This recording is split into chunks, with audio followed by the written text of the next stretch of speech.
on va visiter ce musée ensemble. Peut-être cela donnera-t-il des idées à ceux qui aiment les cartes. Ce musée que vous désignez donc comme le plus prestigieux, même des musées du monde dans ce domaine. On va le visiter avec Gérard Dalmaz et Michel Levasseur. Et on va voir que la France, c'est vrai, a joué un rôle très très important dans l'histoire des cartes. Reportage. Noble compagnie ou tripot de Manon, la planète tape le carton depuis l'invention du papier. Les instruments du diable, disait-on au confessionnal, ruinent tellement les seigneurs que Louis XIV interdit le célèbre jeu du pharaon. Ce n'est pas pour rien que le trèfle symbolise l'argent. Musée français de la carte à jouer.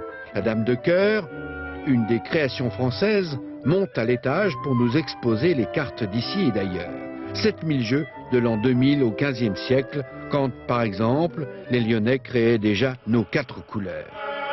En Italie de la Renaissance, pour jouer, la bonne société commandait aux artistes des petits tableaux somptueux. Voici l'ancêtre du tarot chariot, le Trionfi. C'est donc la représentation d'un char de triomphe, où on aperçoit une belle dame entourée de 4 servantes dans la partie supérieure, lequel char est tiré par 2 cavaliers, 2 jeunes pages donc, sur des chevaux. Il s'agit d'une carte enluminée, rare évidemment, commandée par la cour des Visconti Sforza de Milan, mais vraisemblablement réalisée par un artiste ferrarais. 1793 révolutionne les cartes. Nouvelle donne, les têtes tombent, les emblèmes aussi. La famille royale passe le sceptre aux valeurs dites régénérées. Vérité, liberté, justice, vertu, bravoure, nature. Le monarque devient le grand-père, le valet égalité est coiffé du bonnet phrygien ou d'un béret franco-français.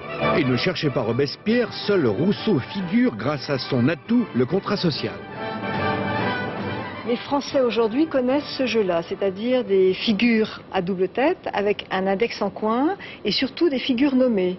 On connaît tous Alexandre, Argine, Judith, Hector. Alors avant ces cartes à double tête, il faut remonter à l'Empire et sous l'Empire, Napoléon Ier décidant d'un seul jeu officiel pour tous les Français, voilà ce qu'on trouve. Ce sont des cartes en pied.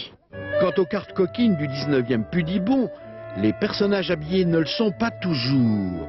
Normal, puisqu'ils jouent sur la transparence. Eh oui.